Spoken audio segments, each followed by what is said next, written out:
Very good morning to one and all present here. कैसे हो आप लोग? होप करता हूँ सारे लोग बहुत अच्छे होंगे। अपने अपने एग्ज़ाम की प्रिपरेशन बहुत अच्छे से कर रहे होंगे। आप लोगों के एग्ज़ाम बहुत ही ज़्यादा करीब आ चुके हैं और एग्ज़ाम की प्रिपरेशन बहुत अच्छे से चल रही होगी आप लोगों की। आज हम मिले हैं फिर से एक नए सेशन में। ये जो सेशन है LL.B फिफ्थ सेमेस्टर के जो स्टूडेंट्स हैं उनके लिए सेशन है। उनका एक सब्जेक्ट है फिफ्थ सेमेस्टर में द भारतीय साक्ष्य अधिनियम 2023, जिसको हम BSA के नाम से भी जानते हैं, जो पहले इंडियन एविडेंस एक्ट हुआ करता था। अब वो रिपील होकर भारतीय साक्ष्य अधिनियम 2023 BSA हो चुका है। इसके important questions, top 30 important questions को डिस्कस करेंगे जो एग्जाम में आने की प्रबल संभावना रखते हैं। नेक्स्ट स्टार्ट करते हैं question number one. Question number one deal करता है डिफाइन, बताना आपको रिलेवेंट फैक्ट क्या होता है और फैक्ट इन इशू क्या होता है। पहले तो रिलेवेंट फैक्ट और फैक्ट इन इशू को समझने से पहले समझ लेते हैं कि फैक्ट क्या होता है।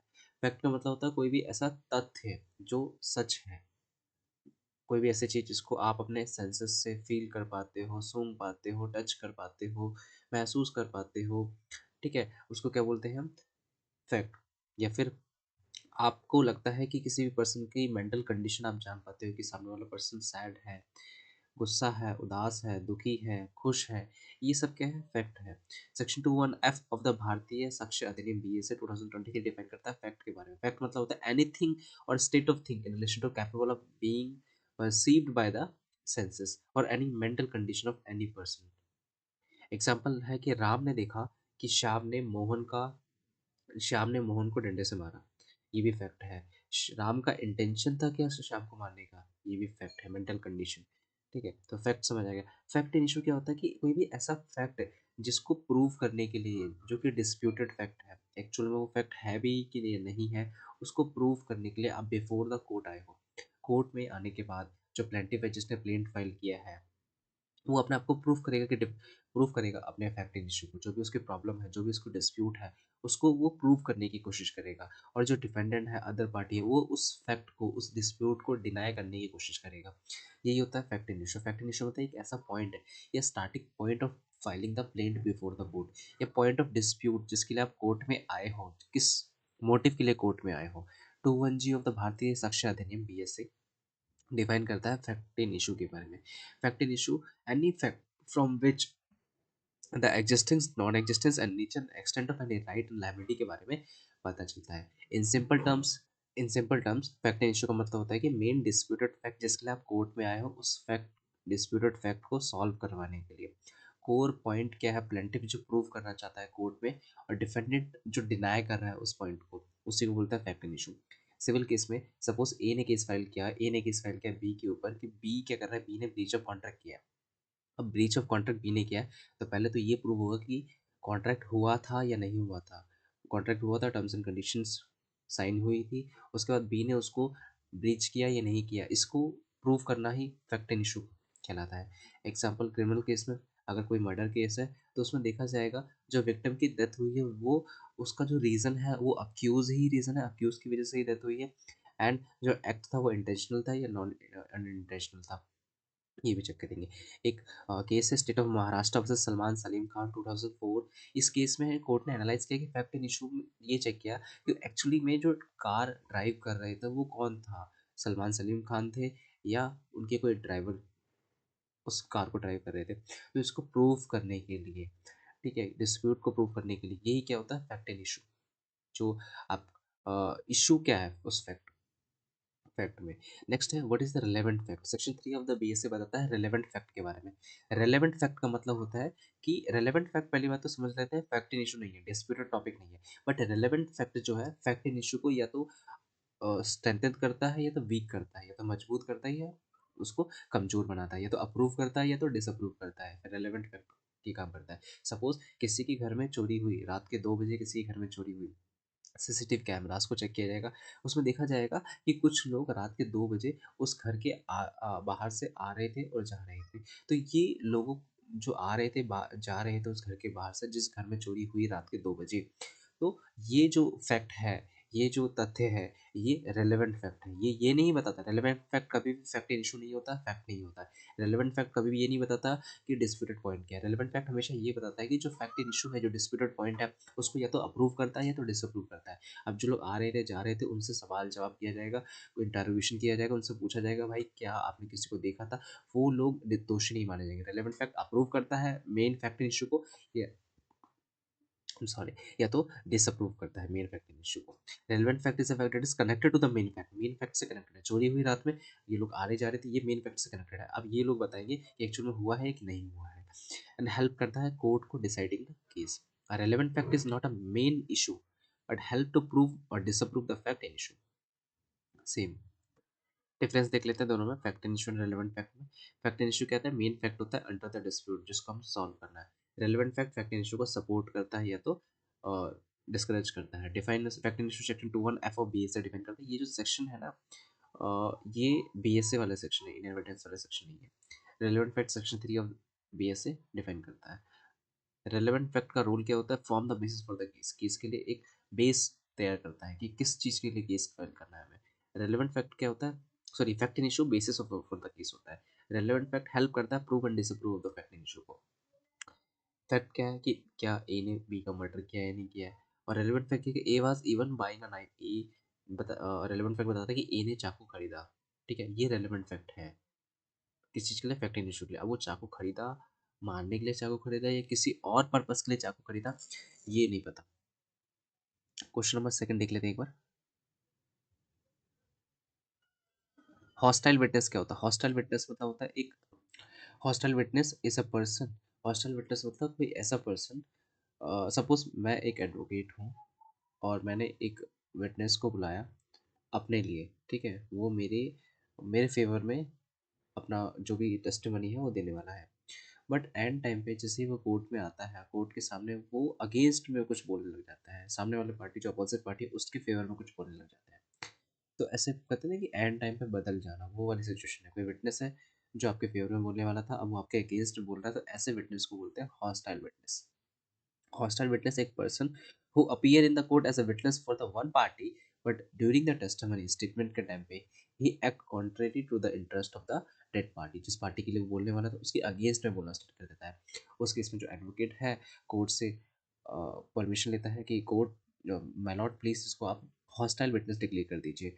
जनरली जो विटनेस होता है उससे क्रॉस एग्जामिनेशन आप नहीं कर सकते। अगर आपका विटनेस है तो आप उससे क्रॉस एग्जामिनेशन नहीं कर सकते। आप अपोजिट पार्टी के विटनेस से क्रॉस एग्जामिनेशन कर सकते हो, या फिर अपोजिट पार्टी का जो एडवोकेट है वो आपके विटनेस से क्रॉस एग्जामिनेशन कर सकता है। बट अगर हॉस्टाइल विटनेस एक बार डिक्लेयर हो गया तो आप अपने भी विटनेस से क्रॉस एग्जामिनेशन कर सकते हो, अलाउड है। Hostile witness is the person who appear in the court as a witness for the one party but during the testimony, testimony का मतलब होता है स्टेटमेंट, ही और she act contrary to the interest of that party. Section 157 157 of the BSA define करता है hostile hostile witness के बारे में। Court may permit the party who calls a witness to put the leading questions if the witness is declared hostile. Example दिया हुआ है, normally you cannot cross examine your own witness, but if your witness lies, denies the fact or support the opposite party, the court may allow you to treat them for the cross examination and ask the cross examination types question. Witness जो है, आपका witness क्यों, ऐसा क्या situation आ जाती है जो आपका विटनेस है वो आपके अगेंस्ट में बोलने लग जाता है। हो सकता है ना उसको पैसे मिले हों अपोजिट पार्टी से, धमकियाँ मिली हों, जान माल का खतरा हो, पॉलिटिकल प्रेशर या फिर कोई क्रिमिनल इन्फ्लुएंस में आके उसने आपके अगेंस्ट में बोलना स्टार्ट कर दिया, या हो सकता है उसका दिमाग चेंज हो गया हो, माइंड चेंज हो गया हो। इफेक्ट ऑफ हॉस्टाइल विटनेस का इफेक्ट क्या है, जो टेस्टिमनी उसने दी उसको ऑटोमेटिकली इनवैलिड नहीं कर सकते आप। The court examine if the party, any party of the testimony still reliable है कि नहीं, पार्टी का जो टेस्टिमनी वो रिलायबल है कि नहीं। जो विटनेस ने टेस्टिमनी दिया उसको आप ऑटोमेटिक अचानक से उसको इनवैलिड नहीं कर सकते। If hostile witness is supported by the other evidence it may still be considered. जो हॉस्टल विटनेस बोल रहा है और साथ में कुछ एविडेंस भी दे रहा है तो उसको कंसिडर किया जाएगा। सतपाल वर्सेस दिल्ली एडमिनिस्ट्रेशन का जजमेंट है। सुप्रीम कोर्ट ने बताया कि declaring hostile witness allow the party to cross examination to the their own witness. R K Anand versus Delhi High Court की जजमेंट है। कोर्ट ने फोकस किया कि hostile witness are major problem and court must deal with them seriously. यहाँ पे एक example भी दिया हुआ है, आप देख सकते हो बिल्कुल। Question number third, what is meant by expert opinion? Expert opinion मतलब होता है कि हमें किसी मैटर पे, किसी सिचुएशन पे, किसी डिस्प्यूट पे एक स्पेशलाइज्ड प्रोफेशनल की नॉलेज चाहिए, स्पेशलाइज्ड प्रोफेशनल का हमें ओपिनियन चाहिए, उसका कंसिडरेशन चाहिए। वो क्योंकि वो पर्सन जो है उस स्पेसिफिक फील्ड में बहुत ही ज़्यादा एक्सपर्ट है। हम हमें चेक करना है किसी की सिग्नेचर जाली तो नहीं है, किसी के सिग्नेचर जाली तो नहीं है, ब्लड रिपोर्ट चेक करना है, ठीक है, पॉइजन रिपोर्ट चेक करना है कि बंदा किस वजह से मरा है, ये फाइनेंशियल स्कैम चेक करना है कि बैलेंस शीट में स्कैम है तो हम सीए के पास जाएंगे क्योंकि सीए को बैलेंस शीट की बहुत अच्छी नॉलेज होती है, ठीक है। तो हम स्पेसिफिक सिचुएशन को समझने के लिए, उस स्पेसिफिक डिस्प्यूट को समझने के लिए अगर कोई स्पेशल पर्सन है तो उसको उससे हम उससे उसकी राय लेंगे, उसका ओपिनियन लेंगे, और कोर्ट उसकी राय और ओपिनियन को कंसिडर करेगा ही, जरूरी नहीं है, ऑप्शनल होता है कोर्ट के लिए। What is meant by expert opinion, तो उसको एक्सपर्ट ओपिनियन देंगे। और कौन कौन सी सिचुएशन ऐसी है जहाँ पे एक्सपर्ट का ओपिनियन लिया जा सकता है? सेक्शन 39 ऑफ बीएसए बताता है एक्सपर्ट ओपिनियन के बारे में। When a court has to form a opinion upon a point of foreign law, science and arts, handwriting, fingerprints और opinion of a person specifically specially skilled in those field is called relevant fact, is called relevant. यहाँ पे दिया हुआ है expert opinion is the opinion of the qualified professionals like doctor, engineer, hand writing expert etcetera etcetera. Who is an expert? Expert कौन होता है? कोई भी ऐसा पर्सन जो अपने फील्ड में, स्पेसिफिक फील्ड में उस स्पेशल नॉलेज है, उसके पास स्पेशल एक्सपीरियंस हो सकता है ना कि अगर हमें बैलेंस शीट की नॉलेज चाहिए तो हमें सी के पास जाना है। अब अगर हमें आर्किटेक्चर की नॉलेज चाहिए तो हमें इंजीनियर के पास जाना है। अगर आपको डॉक्टर से रिलेटेड कुछ चाहिए तो आपके पास डॉक्टर के पास जाना चाहिए आप। तो एक्सपर्ट मतलब कोई ऐसा पर्सन जो अपने ही फील्ड में एक स्पेशल एजुकेशन ओन करता है, एक एक्सपीरियंस एक्सपर्टीज ओन करता है, उस पर्सन का एक्सपर्ट कहेंगे।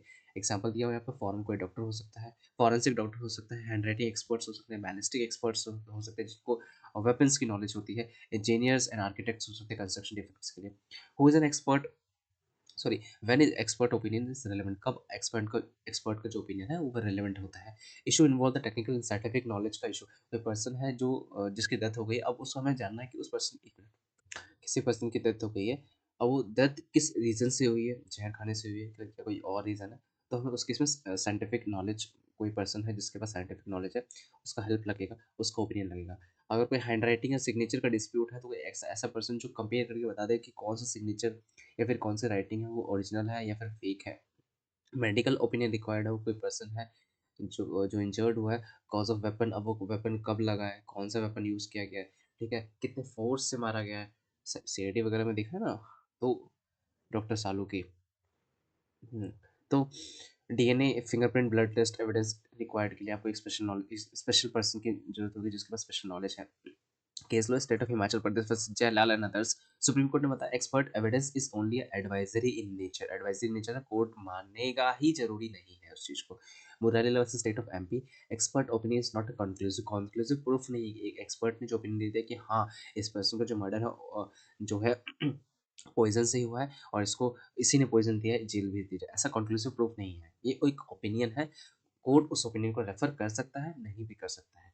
Limitation on court expert opinion की क्या लिमिटेशन है? कोर्ट उसको बाइंडिंग नहीं है कोर्ट को कि उसको मानना ही पड़ेगा। सपोर्टेड बाय जो एक्सपर्ट ओपिनियन है अदर एविडेंस के। अगर चार्टर्ड अकाउंटेंट हूँ और मैं किसी बैलेंस शीट के बारे में अगर अपना ओपिनियन देता हूँ तो साथ में कुछ मैं एविडेंस भी दूंगा कि हाँ ये बैलेंस शीट है जो रिफ्लेक्ट हो रही है, मैंने डाटा कहाँ से लिया, क्या रीज़न है इसके पीछे, कोई अटैचमेंट एविडेंस कुछ चाहिए ना। आप ऐसे से ये बोल नहीं सकते ना कि हाँ इसका जो मर्डर हुआ है पिस्टल से हुआ है, जहर खा के हुआ है। आपके इसके पीछे प्रूफ होना चाहिए, supported by evidence. An expert can differ the court to decide whom to believe. Expert can be differ, अलग अलग एक्सपर्ट्स ओपिनियन। यहाँ पे एग्जांपल दिया हुआ है। What is the dying declaration? Question number 4 बात करता है डाइंग डिक्लेरेशन के बारे में। असेंशियल क्या क्या है डाइंग डिक्लेरेशन के, and can it be form a sole basis of conviction? Conviction के लिए सोल बेसिस बन सकता है या किसी पर्सन के लिए? डाइंग डिक्लेरेशन मतलब होता है एक ऐसा डिक्लेरेशन या फिर एक ऐसा स्टेटमेंट जो पर्सन अपनी लास्ट स्टेटमेंट या फिर लास्ट डिक्लेरेशन इसको बोल सकते हैं, जो पर्सन बिल्कुल मरने वाला है, मरने की सिचुएशन में है, बेड पे डेड बेड बोल सकते हैं आप इसको।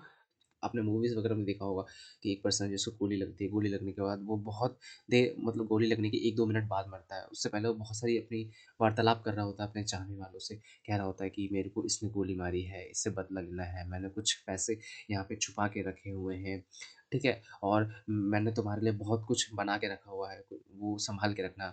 मेरे जाने के बाद अपने माता-पिता को बहुत सँभाल के रखना। तो ये सारे डिक्लेरेशन क्या है? ये सारे डिक्लेरेशन को हम डाइंग डिक्लेरेशन बोलते हैं। कोई बंदा है जिसको गोली लगी है, वो मरने से पहले कुछ शब्द बोल के जा रहा है, उसी डिक्लेरेशन को बोलते हैं डाइंग डिक्लेरेशन। अगर वो डिक्लेरेशन में बताता है कि उसको किसने मारा है, तो वो as a form of conclusive proof मान लिया जाता है कोर्ट में, क्योंकि अगर कोई पर्सन मर रहा है, मरने से पहले अगर कोई कहता है कि डेथ नोट लिख के जा रहा हूँ कि मेरे मरने की जो रीज़न है वो ये पर्सन, या फिर कोई कई लोग होता है कि अपना एक वीडियो रिकॉर्ड करके जाते हैं, नया ट्रेंड में है, वीडियो रिकॉर्ड करके जाते हैं कि मेरे मरने का जो रीज़न है वो कौन-कौन पर्सन है। तो ये शो करता है कि डायरेक्ट डिक्लेरेशन मतलब एक ऐसा स्टेटमेंट जो शो करता है कि कोई पर्सन अगर मर रहा है, मरते टाइम वो अपने कोई भी झूठ नहीं बोलेगा। अगर वो बोल रहा है कि मेरा जो मर्डर है वो रमेश ने किया था और रमेश ने ही किया है।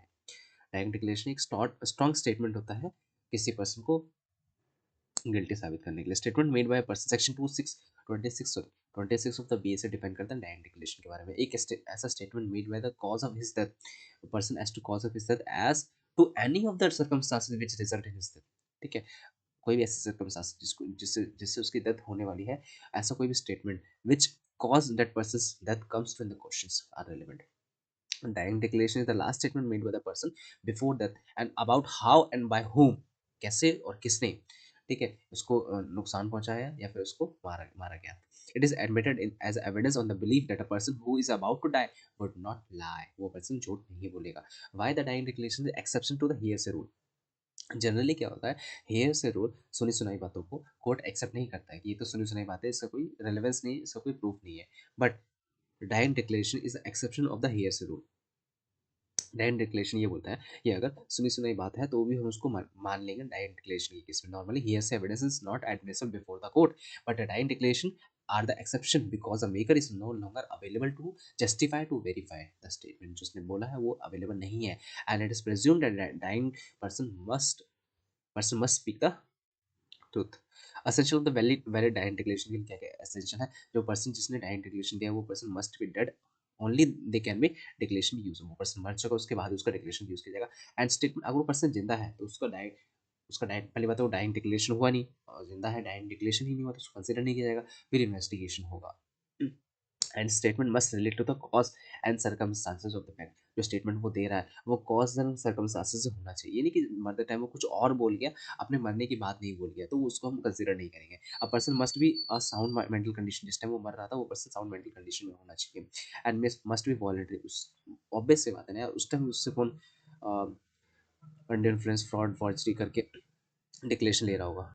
It can be in form of oral, बोल के हो सकता है, written, death note, even a gesture based. बता सकता है ना कि बंदा कई बार होता है कि आपको गोली लगी, आप बोल नहीं पा रहे हो आप सामने वाले को कि किसने मेरे को मारा, तो होता है कि आप फिंगर से बताते हो कि वो पर्सन देखो वहाँ से उसने गोली चलाई है, इस तरीके से आप बताते हो। गेस्चर बेस्ड भी हो सकता है।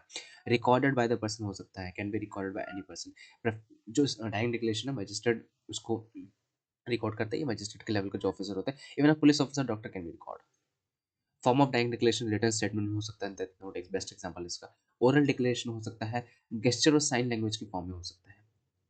Can it be form a sole basis of conviction? Yes, Supreme court ने बताया कि ये सोल बेसिस ऑफ कन्विक्शन माना जाता है। रीजन क्यों है? कि मरते टाइम बंदा झूठ नहीं बोलता है और वॉलंटरी होना चाहिए। But the court must satisfy that the declaration is genuine है, कंसिस्टेंट है, फ्री फ्रॉम द टॉर्चर और प्रेशर से फ्री है। Question Rao of the state of Bombay में बताया गया डायरेक्ट डिक्लेरेशन, सुप्रीम कोर्ट ने बताया कि direct declaration if the voluntary है can be form the sole basis of the conviction. Example question आ सकता है कि डायरेक्ट डिक्लेरेशन को किसी पर्सन को कन्विक्ट करने के लिए सोल बेसिस बन सकता है क्या? हाँ बिल्कुल बन सकता है। जेन्युइन होना चाहिए, कंसिस्टेंट होना चाहिए, ट्रूथफुल होना चाहिए, वॉलंटरी होना चाहिए। PV Radhakrishnan versus State of Karnataka. Dying declaration must inspire the full confidence and should not appear to the result of the torture. Torture ये precision नहीं होना चाहिए, ठीक है। क्वेश्चन नंबर 5 देख लेते हैं। What is hearsay evidence? Hearsay evidence मतलब एक ऐसा एविडेंस जो एक्चुअल में एग्जिस्ट नहीं करता है, या फिर उसको प्रूव करने के लिए कोई आपके पास सपोर्टिंग डॉक्यूमेंट नहीं है, बस वो हियरसे है, मतलब सुनी सुनाई बात है जो आपने किसी से सुनी, उसने किसी से सुनी थी और आप उसको आके कोर्ट में बोल रहे थे। कोर्ट उस चीज को एक्सेप्ट नहीं करेगा, अप्रूव नहीं करेगा, कंसिडर नहीं करेगा। The hearsay means something that a person did not see और hear the directly. A person did not see or hear directly but heard from the someone else, किसी और से उसने सुना और आके कोर्ट में बोल रहा, तो कोर्ट उसको एक्सेप्ट नहीं करेगा। Dying hearsay evidence is a out of the court statement made by someone other than the witness testifying, offered to prove the truth of matter asserted. Second hand information भी आप इसको बोल सकते हो। A witness says something not because he knows it itself, because of someone else told him. Why the hearsay generally not admissible? Generally hearsay admissible नहीं होता। हमने देखा था डायरेक्ट डिक्लेरेशन भी एक hearsay एविडेंस का ही पार्ट बनता है, बट उसको कंसिडर किया जाता है। बट हेयरसे को कंसिडर क्यों नहीं करते कोर्ट में? बिकॉज ये ओरिजिनल स्पीकर वहाँ पे एग्जिस्ट नहीं करता जिसने वो बोला था। उसको वेरीफाई करना, उससे क्रॉस क्वेश्चनिंग करना और उसको और कुछ उसके रिलेटेड पूछना नहीं हो पाता है, जिस वजह से हेयर से एविडेंस को या फिर हेयर से इन्फॉर्मेशन को, सेकंड हैंड इन्फॉर्मेशन को कंसिडर नहीं किया जाता। हेयर से evidence is generally excluded because of the original speaker is not in the court and considered unreliable. Court cannot judge the demeanor of the real source. demeanor मतलब होता है statement of the real source या फिर उसका purpose of the real source. If a witness A says, my friend told me that he saw B to commit a crime. My friend told me that he saw B को देखा, he saw B ने क्या किया, किसी का murder किया। ये आपने किसी और से सुना है, this is the hearsay because the friend not a A saw the murder.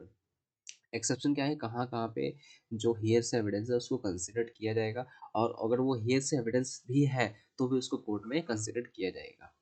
सबसे फर्स्ट है डाइंग डिक्लेरेशन या फिर एडमिशन एंड कन्फेशन। कोई पर्सन जो एडमिट करता है किसी फैक्ट को, चाहे वो सिविल नेचर का भी हो सकता है, क्रिमिनल नेचर, सिविल नेचर का भी हो सकता है, क्रिमिनल नेचर भी। कन्फेशन मतलब क्रिमिनल नेचर का कोई ऑफेंस है, उसको आप कंसिडर एक्सेप्ट कर रहे हो बिफोर द कोर्ट, तो हेयर से रूल में उसको कंसिडर किया जाएगा। These are the most important exception of the hearsay rule. Dying declaration है, कोर्ट एक्सेप्ट करेगा। एडमिशन या कन्फेशन, कोई पर्सन आके खुद उसको एक्सेप्ट या कन्फेस कर रहा है तो भी उसको कोर्ट क्या करेगा, एक्सेप्ट करेगा। कोई भी ऐसा रिकॉर्ड है जो पब्लिक इन नेचर है, पब्लिकली अवेलेबल है, statement in public record, government का कोई रिकॉर्ड है, ठीक है, तो वो भी कोर्ट उसको कंसिडर करेगा। Statement of the disease person in the course of business, ठीक है, कोई ऐसा पर्सन है जो डिसीज पर्सन है, जो मर चुका है या फिर मरने वाला है, वो अपना काम करते करते कोई स्टेटमेंट दे रहा है, person laser book entry before that, ये भी एक तरीके का hearsay evidence कंसिडर करेगा। Rest just statement made during the occurrence of incidents, कोई इंसिडेंस होने वाला था उस टाइम पे अगर कोई पर्सन कोई स्टेटमेंट देता है तो उसको भी कंसिडर किया जाएगा। एक्सपर्ट की रिपोर्ट को भी कंसिडर किया जाएगा एज अ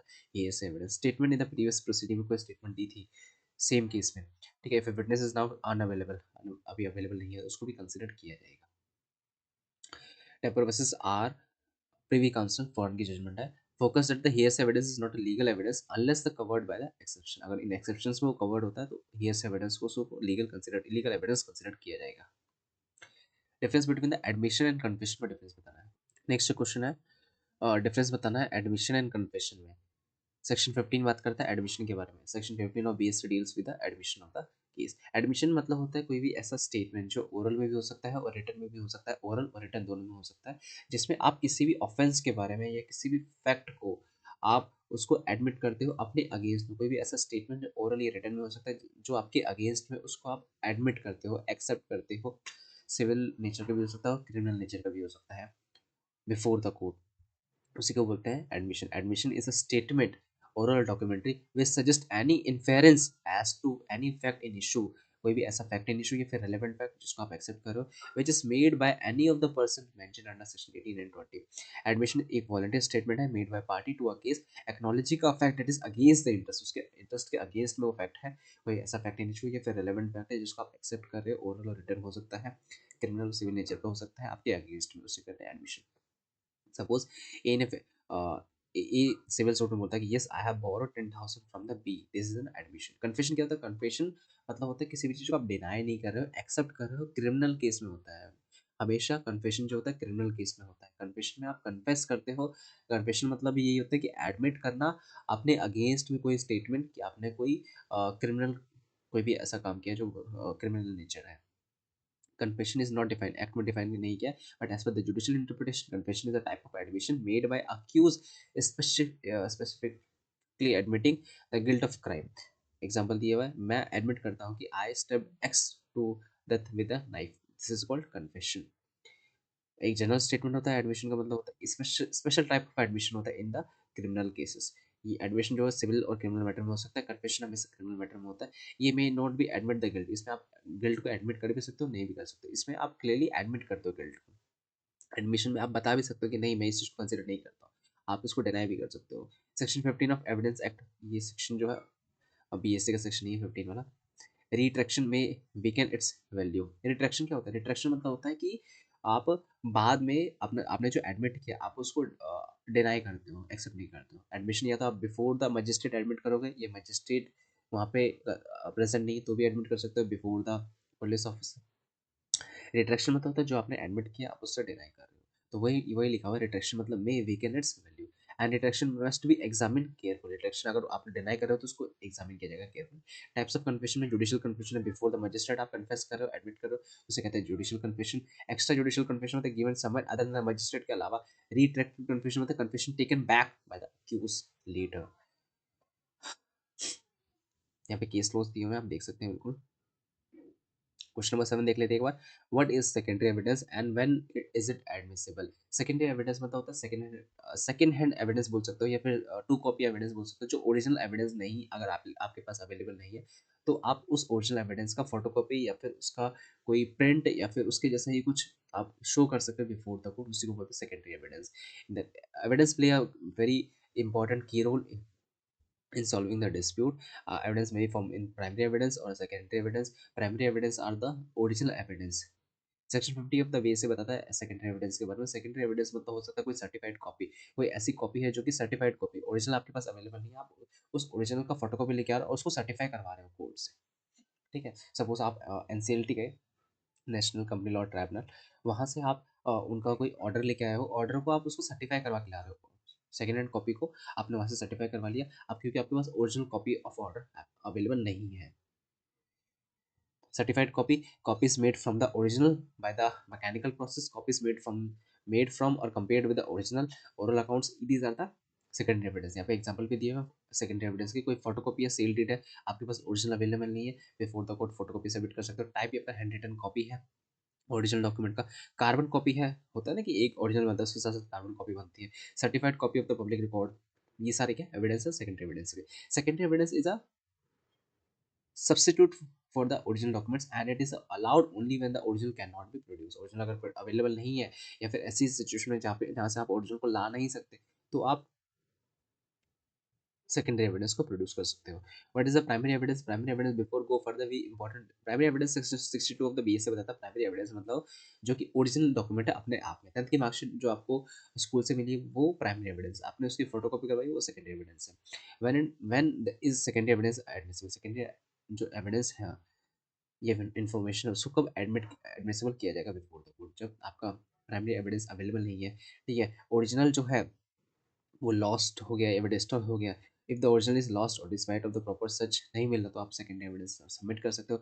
ओरिजिनल को इजीली मूव नहीं किया जा सकता, वो ऐसी जगह पे जहाँ से आप उसको कोर्ट में नहीं ला सकते, तो आप सेकेंड एविडेंस या फिर उसकी एक पिक्चर आप कोर्ट में प्रूव कर सकते हो। Original is in the position of the opposite party, जो ओरिजिनल है वो अपोजिट पार्टी के पास है तो उसका आप कॉपी सबमिट कर सकते हो। Original is the position of someone out of the reach, ऐसा कोई भी पर्सन है जो इंडिया से बाहर जा चुका है उसके पास ओरिजिनल है तो आप उसकी सेकेंडरी एविडेंस उसकी कॉपी सबमिट कर सकते हो। ओरिजिनल जो है वो regular course of copies are made in जो ओरिजिनल बनते आपको ओरिजिनल एक ही पर्सन के पास रहता है, बाकी जो इन्फॉर्मेशन है वो सपोज जो अ, कोई टैली का रिकॉर्ड है या फिर बैंक का रिकॉर्ड है तो बैंक जो रिकॉर्ड है वो बैंक के पास है, आप उसका स्टेटमेंट निकाल के सबमिट कर सकते हो। Certified copy of the public records documents ये भी आप सबमिट कर सकते हो।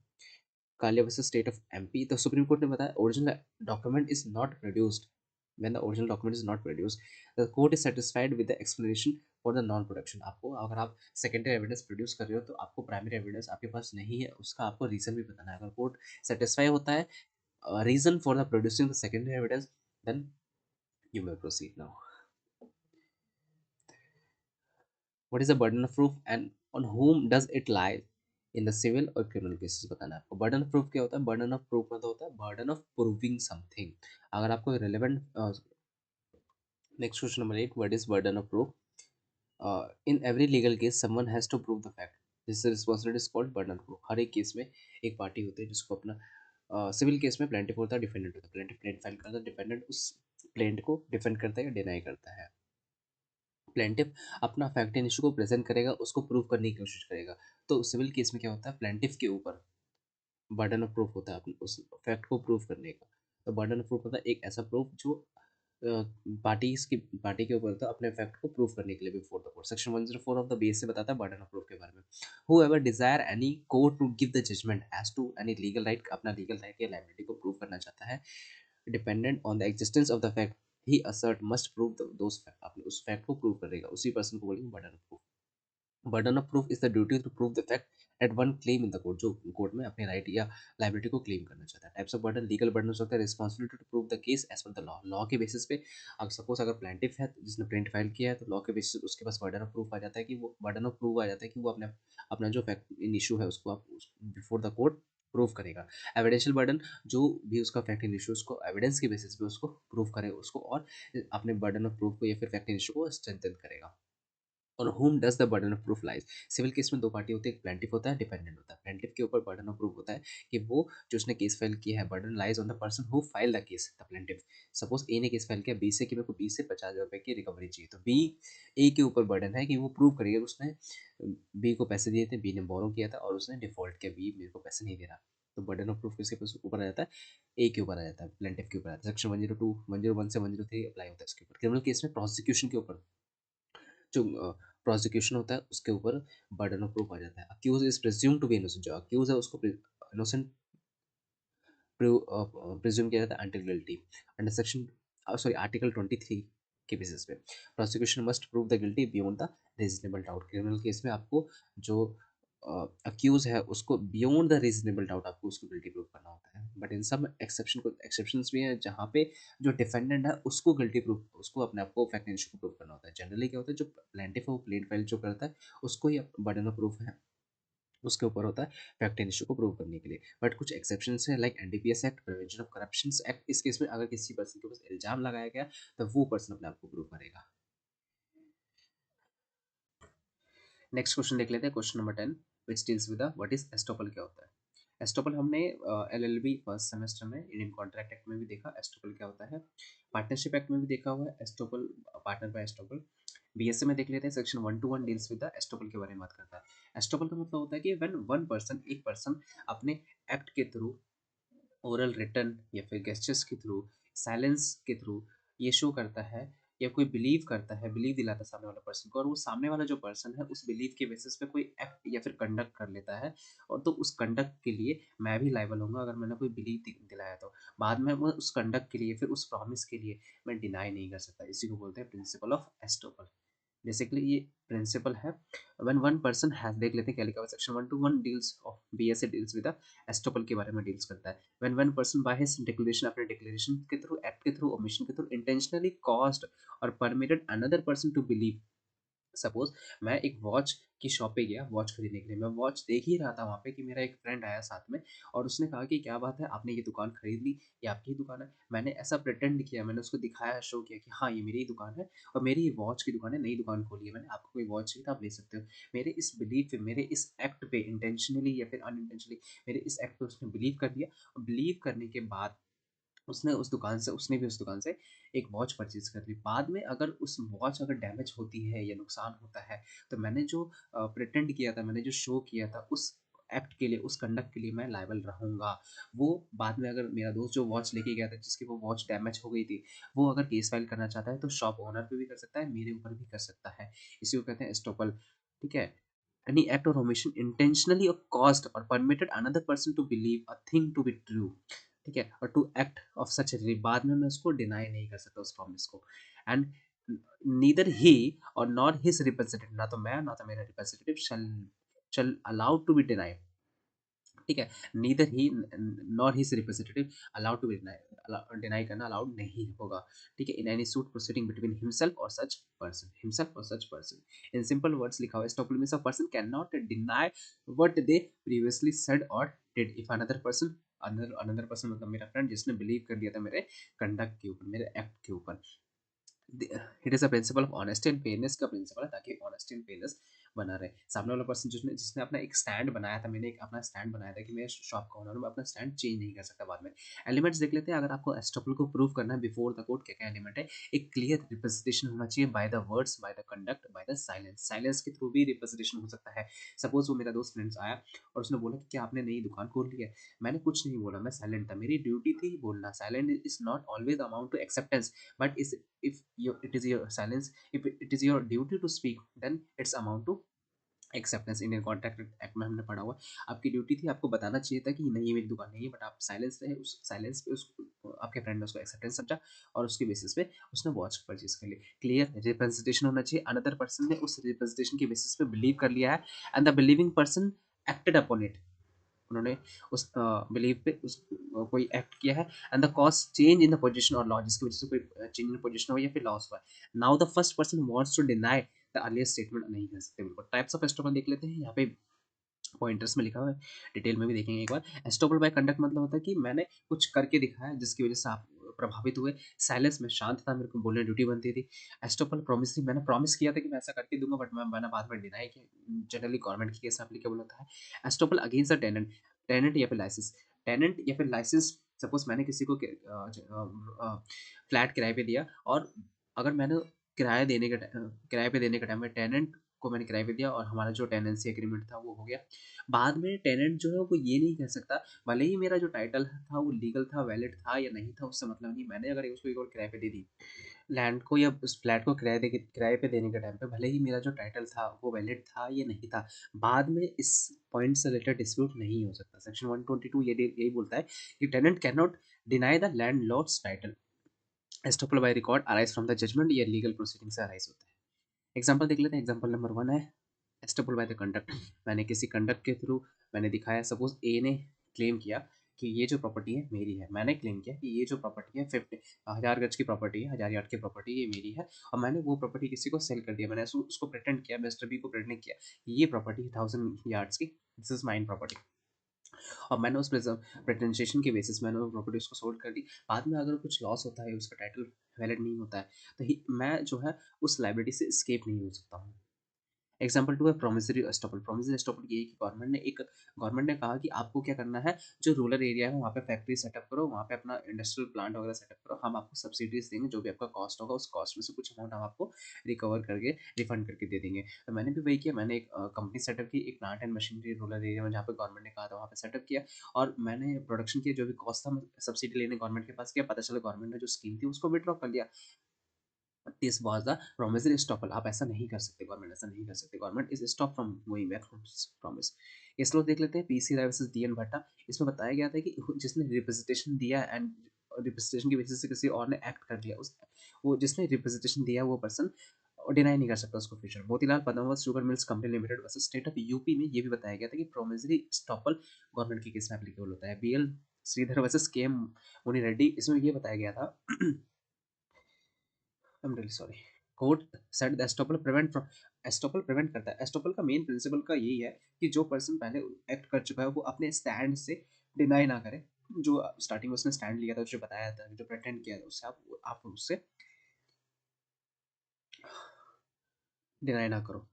नेक्स्ट है estoppel by statute. Estoppel by statute ये बोलते हैं estoppel can not be used to defeat the law. Law को डिफीट करने के लिए स्टॉपल नहीं हो सकता। हमने बताया कि लॉ में जो माइनर लोग हैं उनको प्रोटेक्शन दी जाती है। लॉ माइनर जो होते हैं जिनकी एज 18 साल से कम होती है उनको बहुत ही मासूम बच्चे माने जाते हैं।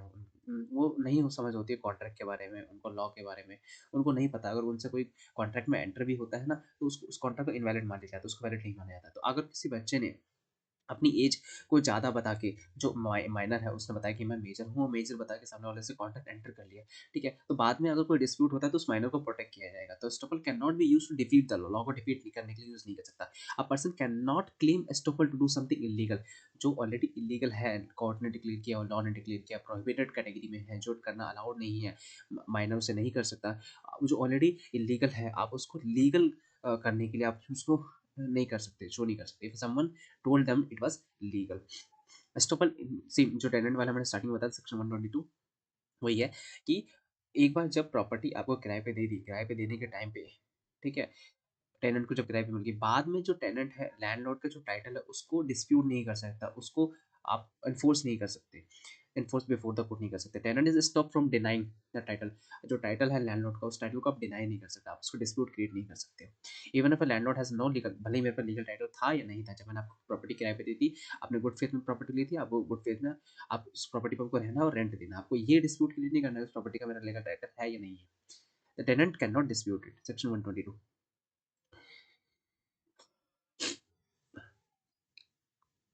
Estoppel is a rule of equity, justice, good conscience. It ensures that people cannot go back on their word if another person has relied on it in its good faith.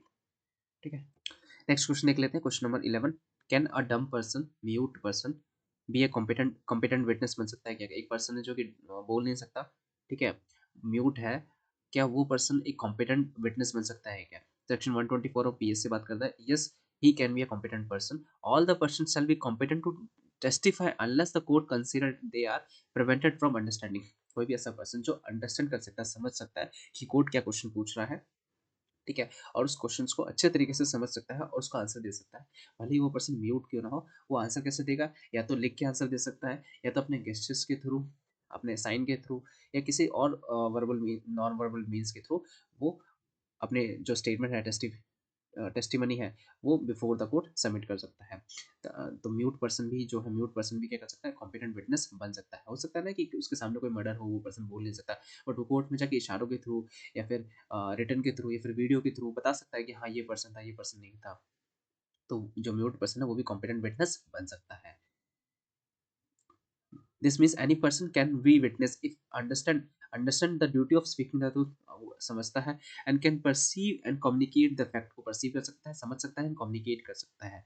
According to the proviso of section 125, a dumb mute person is competent to testify. Testify मतलब statement देने के लिए competent है। And section 125 amended ये भी बोलता है कि witness who is unable to speak may give the evidence in any other manner in which he can make it intelligible, such as writing or sign के थ्रू। जिस भी तरीके से वो कंफर्टेबल है वो दे सकता है, बिल्कुल। A person who cannot speak can still be a witness by using the writing के थ्रू, gesture के थ्रू, साइन लैंग्वेज के थ्रू, एंड इवन इंटरप्रिटेशंस या इंटरप्रेटर एनजीओस होते हैं, वो जो म्यूट लोग होते हैं उनकी लैंग्वेज को समझते हैं, ये हम ऑलरेडी देख चुके हैं।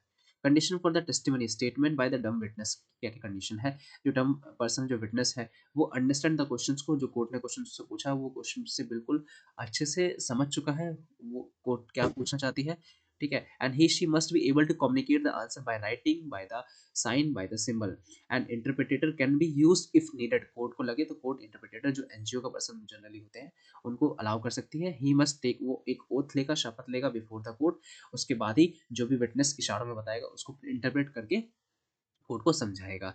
The court must ensure that the testimony is properly recorded. Court ensure करेगा जो भी स्टेटमेंट है डम पर्सन की उसको रिकॉर्ड किया जाए before the court. Case close देख लेते हैं। स्टेट ऑफ राजस्थान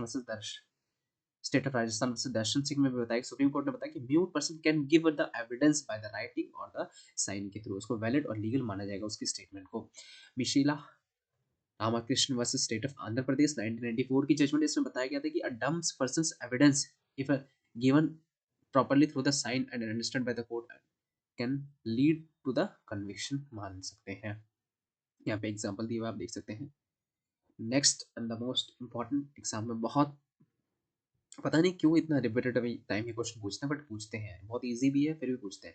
डिफाइन करना the document as per the Bharatiya Sakshya अधिनियम 2023 बीएसए के अकॉर्डिंग डॉक्यूमेंट का डेफिनेशन क्या है? सेक्शन 21D बात करता है डॉक्यूमेंट के बारे में। डॉक्यूमेंट मतलब होता है कोई भी ऐसा matter, any matter expressed or described upon any substance by means of letter, figure, mark, or by more than one of those means intended to be used or which may be used for the purpose of recording that matter। ठीक है, कोई भी ऐसा substance जिसके ऊपर कुछ लिखा हुआ है, कुछ मार्क है, ठीक है, या फिर कुछ फिगर है, उसको हम डॉक्यूमेंट मान लेंगे। जैसे मेरे पास ये पेन है, इस पे सेल सेप्ट लिखा हुआ है, क्या ये डॉक्यूमेंट मान लेंगे क्या? ये एक मैटर है, सब्सटेंस है, इसके ऊपर कुछ मार्क है, फिगर है, एक ड्राइंग भी है, ठीक है, तो इसको मैटर डॉक्यूमेंट मान लेंगे क्या? हाँ ये डॉक्यूमेंट है, बिल्कुल मान लेंगे डॉक्यूमेंट है। ठीक है, तो डॉक्यूमेंट मतलब कोई भी एनीथिंग, यहाँ पे लिखा हुआ है एनीथिंग रिटन टाइप प्रिंटेड और mark on any surface, paper, cloth, computer screen, किसी भी चीज पे अगर कोई मार्क है तो उसको डॉक्यूमेंट मान लेंगे। सपोर्ट मेरे शर्ट पे पीछे कुछ लिखा हुआ है, किंग लिखा हुआ है तो उसको डॉक्यूमेंट मान लेंगे क्या? हाँ, डॉक्यूमेंट मान लेंगे। Which is meant to be record some information, अगर कोई इन्फॉर्मेशन रिकॉर्ड करने के लिए है पर उस पर्पस ऑफ रिकॉर्डिंग के लिए है तो उसको डॉक्यूमेंट मान लेंगे। एग्जाम्पल दिया हुआ है यहाँ पे, हैंड रिटन लेटर्स हो सकते हैं, सील डीड हो सकता है, अग्रीमेंट हो सकता है, check, promissory note, birth, death certificate, bank account statement, email printouts, WhatsApp chats and computer generated receipts, ये सारा कुछ हम डॉक्यूमेंट मान सकते हैं। मैंने बताया कि पेन है, पेन के ऊपर कुछ लिखा हुआ है, प्रिंटेड है, इसको डॉक्यूमेंट मान सकते हैं कि हाँ डॉक्यूमेंट मान सकते हैं। एक ना ब्लैंक पेपर है, उसपे कुछ लिखा नहीं है, ठीक है, एक ब्लैंक पेपर है, उसपे कुछ लिखा नहीं है, बट अगर उसको हम लाइट के सामने लेके आते हैं ना तो कुछ dot dot dot dot dot से कुछ पिक्चर नजर आती है। नॉर्मल देखते तो नहीं दिखता है, बट लाइट के सामने रखते हैं तो दिखता है, ठीक है, और उसपे कुछ लिखा नहीं है, कुछ तो डॉट डॉट डॉट दिखता है, या फिर हम उसको माइक्रोस्कोप से देखते हैं तो दिखता है, तो क्या उसको डॉक्यूमेंट मानेंगे? क्या? हाँ, डॉक्यूमेंट मानेंगे। एनीथिंग, ठीक है, anything written, type, printed, marked, ठीक है, मार्क्ड ऑन एनी सरफेस, उसको हम डॉक्यूमेंट मानेंगे। Document in electronic forms, IT act information technology 2000 जो electronic record are also recognised as a document मान लिया जाएगा। सेक्शन 65 बी, ये ओल्ड सेक्शन है। Electronic record such as the emails, SMS, digital file, etc. are admissible in the court as a document if accompanied by the proper certification के through आता है तो। Importance of document क्या है evidence law में या फिर बीएसए में? Documents are use to prove और डिसप्रूव द फैक्ट, फैक्ट को प्रूव एंड डिसप्रूव करने के लिए होता है, बहुत ही इंपॉर्टेंट रोल प्ले करता है डॉक्यूमेंट किसी भी फैक्ट को प्रूव एंड डिसप्रूव करने के लिए। सपोज आपके बीच में कॉन्ट्रैक्ट हुआ या नहीं हुआ तो आपका सेल डीड होना चाहिए ना उसको प्रूव करने के लिए। Example, if a property is in dispute, title deed prove करेगा कि प्रॉपर्टी किसकी है, अगर प्रॉपर्टी का डिस्प्यूट है तो। फॉर्जरी का केस है तो डिस्प्यूटेड सिग्नेचर प्रूव करेगा क्या चेक पे जो साइन है वो किसके जाए साइन है। Primary and secondary document evidence, primary मतलब जो होता है जो ओरिजिनल डॉक्यूमेंट्स होते हैं, जो ओरिजिनल प्रिंटेड डॉक्यूमेंट्स हैं जिनका कोई कॉपी नहीं बन सकता या कॉपी नहीं है। सेकेंडरी एविडेंस मतलब जो प्राइमरी एविडेंस की कॉपी है, copy of the original evidence, उसको सेकेंडरी एविडेंस बोल देंगे। State of Maharashtra doctor Praful B Desai, Supreme court ने बताया video conferencing evidence is acceptable माना जाएगा and covered under the meaning of document into the modern technologies। Anvar PV versus PK Basheer 2014 के judgement electronic records को भी एविडेंस माना जाएगा under section 65 B of the evidence act, ये ओल्ड सेक्शन है। It cover the physical written printed and electronic records को भी cover करता है डॉक्यूमेंट्स। नेक्स्ट क्वेश्चन 13 है, who is a competent witness? Competent witness का मतलब होता है कौन पर्सन एक कॉम्पिटेंट विटनेस बन सकता है। कहते हैं ना कि कॉम्पिटेंट टू कॉन्ट्रैक्ट कौन हो सकता है? Indian contract act section 10 of Indian contract act 1872 में देखा था कॉम्पिटेंट ऑफ पर्सन के बारे में, कौन पर्सन कॉम्पिटेंट टू कॉन्ट्रैक्ट है?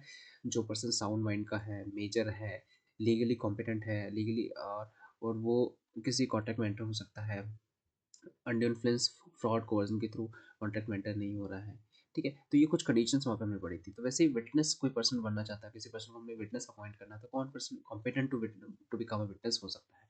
Competent to become a witness पढ़ना है और साथ में बताना है क्या चाइल्ड या अकम्प्लाइज अ कॉम्पिटेंट विटनेस बन सकता है क्या? अकम्प्लाइज मतलब कोई ऐसा पर्सन जो खुद किसी क्राइम में इन्वॉल्व है। कॉम्पिटेंट विटनेस इज समवन, ऐसा कोई भी पर्सन जो कि लीगली अलाउड है, कोई ऐसा पर्सन जो कि इतना एक्नॉलेज कर सकता है, क्वेश्चन को समझ सकता है और समझ के जवाब दे सकता है, उसको सच की वैल्यू पता है, वो पर्सन कॉम्पिटेंट विटनेस बन सकता है। Illegally allowed to give the evidence in the court, the main test is to whether a person has ability to understand question, court ने जो क्वेश्चन पुट अप किया उसको समझ सकता है या नहीं, and give the rational answer, और उस क्वेश्चन का एक रैशनल आंसर, एक कहते हैं ना कि सोच समझ के आंसर देना, वो दे सकता है नहीं, वो पर्सन कॉम्पिटेंट विटनेस बन सकता है। ये कुछ इंपॉर्टेंट डेफिनेशन नहीं है कॉम्पिटेंट विटनेस का, बट एक होता है कि यू आर कॉम्पिटेंट और not.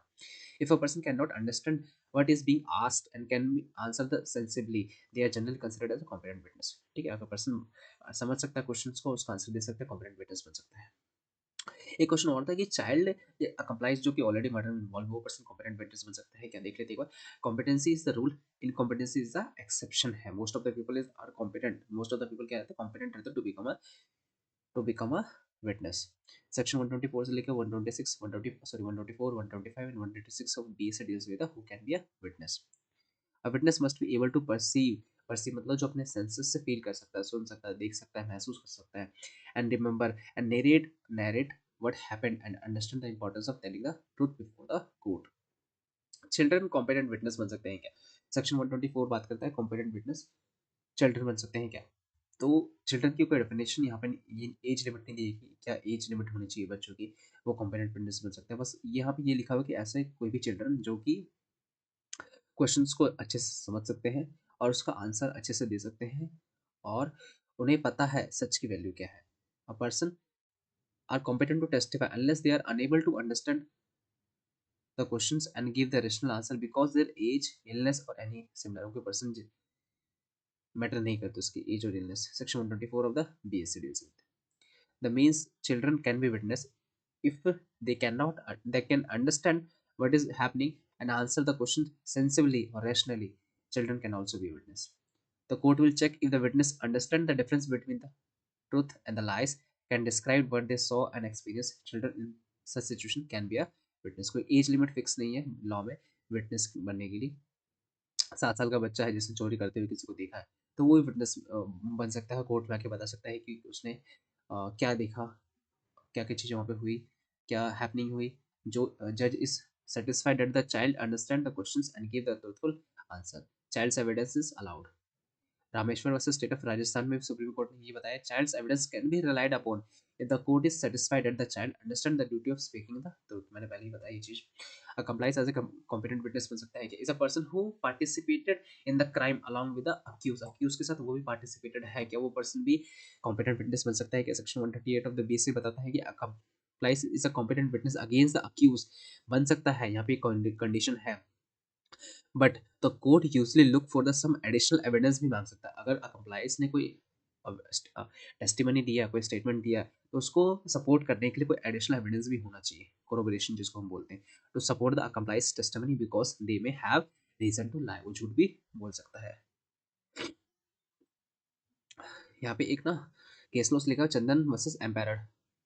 The court described that accomplice as someone who knowing help in crime. पता है हमें डेफिनेशन. क्वेश्चन नंबर 14 देख लेते हैं एक बार. एग्जामिनेशन इन चीफ क्या होता है, क्रॉस एग्जामिनेशन क्या होता है, एंड री एग्जामिनेशन क्या होता है. पहली बात तो देख लेते हैं, ये ना ऑर्डर के फॉर्म में है. पहले क्रॉस एग्जामिनेशन नहीं हो सकता या पहले री एग्जामिनेशन नहीं हो सकता. पहले एग्जामिनेशन इन चीफ होता है, उसके बाद क्रॉस एग्जामिनेशन होता है, उसके बाद री एग्जामिनेशन होता है. Examination in chief, cross examination and re examination हमने देखा कि तीनों जो ऑर्डर होते हैं ऑर्डर में होते हैं. पहले एग्जामिनेशन चीफ होता है, फिर क्रॉस एग्जामिनेशन किया जाता है, फिर री एग्जामिनेशन होता है. एग्जामिनेशन इन चीफ मतलब होता है कि जो एडवोकेट जिस भी पार्टी का जो विटनेस होता है पहले वो अपने विटनेस से कुछ क्वेश्चनिंग करता है, उसे कहते हैं एग्जामिनेशन इन चीफ. यहाँ पे अपोजिट पार्टी का जो एडवोकेट है वो विटनेस से क्वेश्चनिंग नहीं करता है. पहले पहले जो सेम पार्टी का जो एडवोकेट है, प्लेंटिफ का जो एडवोकेट है, वो उसका जो प्लेंटिफ का जो एडवोकेट है विटनेस क्या करता है, कुछ क्वेश्चंस करता है, उसे कहते हैं एग्जामिनेशन चीफ. उसके बाद प्लेंटिफ के जो विटनेस है, प्लेंटिफ का जो विटनेस है उससे अपोजिट पार्टी का जो एडवोकेट है जब क्वेश्चनिंग करे उसे कहते हैं क्रॉस एग्जामिनेशन. और ये एग्जामिनेशन मतलब होता है जिसमें कुछ नया पॉइंट और ऐड नहीं किया जाता, नए क्वेश्चंस को ऐड नहीं किया जाता है, सेम क्वेश्चंस को क्लैरिफाई करने के लिए, जस्टिफाई करने के लिए, क्लैरिटी लाने के लिए जो सेम पार्टी का जो एडवोकेट होता है वो क्वेश्चन करता है. देख लेते हैं एक बार, कंफ्यूजन को क्रिएट नहीं करते हैं. एग्जामिनेशन चीफ का मतलब होता है कि when one party who calls the witness, जिसने विटनेस को बुलाया है, आस्क द क्वेश्चंस फर्स्ट, उसे कहते हैं एग्जामिनेशन विटनेस. सपोज मैं प्लेंटिफ की तरफ से एडवोकेट हूँ, प्लेंटिफ की तरफ से मैंने एक विटनेस को बुलाया, उससे मैंने कुछ सवाल जवाब किया, इंटरोगेशन किया, क्वेश्चनिंग किया, उसे कहेंगे एग्जामिनेशन इन चीफ. पर्सन यहाँ पे नॉन लीडिंग क्वेश्चंस पूछे जाते हैं, लीडिंग क्वेश्चंस नहीं पूछे जाते हैं जिससे कोई हिंट मिले आंसर्स को, नहीं. The purpose is to bring out all the fact and support the case of the party. Only the non leading questions are allowed here. The question that not suggest the answers and witness tell the court about the what they know about the case. जो भी court के case के बारे में उनको पता होता है वो उनको बताते हैं कोर्ट को. Example, a lawyer calls a witness to prove his client innocence. The lawyer asks, what did you see on the night of the incident? आपने रात के इंसिडेंट्स में क्या देखा. तो ये जिसने विटनेस को बुलाया वही क्वेश्चनिंग कर रहे से कहते हैं एग्जामिनेशन इन चीफ. नेक्स्ट देख लेते हैं क्रॉस एग्जामिनेशन. क्रॉस एग्जामिनेशन मतलब कि आपके विटनेस से अपोजिट पार्टी वाला जो एडवोकेट है वो कुछ क्वेश्चनिंग करे से कहते हैं exam cross examination. When the opposing party other side questions the witness after the examination in chief के बाद क्वेश्चनिंग करता है, aim to test the truthful. जो भी विटनेस ने बोला उसको सच्चाई को जानने के लिए उसको अलग अलग तरीके से क्वेश्चन करना, उसके क्वेश्चन को कॉन्ट्राडिक्ट करना, उसकी क्रेडिबिलिटी, मेमोरी को चेक करना, ये अपोजिट पार्टी का एडवोकेट करता है. इसी को बोलते हैं cross examination. Test the truthfulness, memory, credibility of the witness to find the weakness and contradiction in their testimony, in their statement.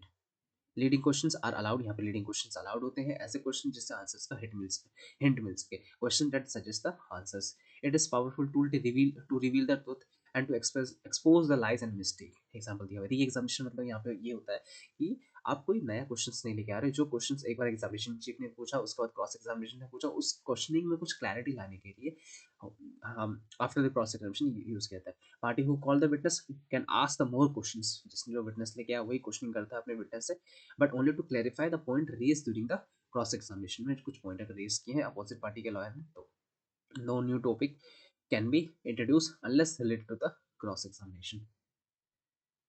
Order of importance में हमने देखा, पहले एग्जामिनेशन चीफ होता है, फिर क्रॉस एग्जामिनेशन किया जाता है, फिर री एग्जामिनेशन होता है। Each stage is important for the bringing out the truth and ensuring the fairness in the next question लिख लेते हैं 15 when is character evidence is relevant in civil and criminal case में से।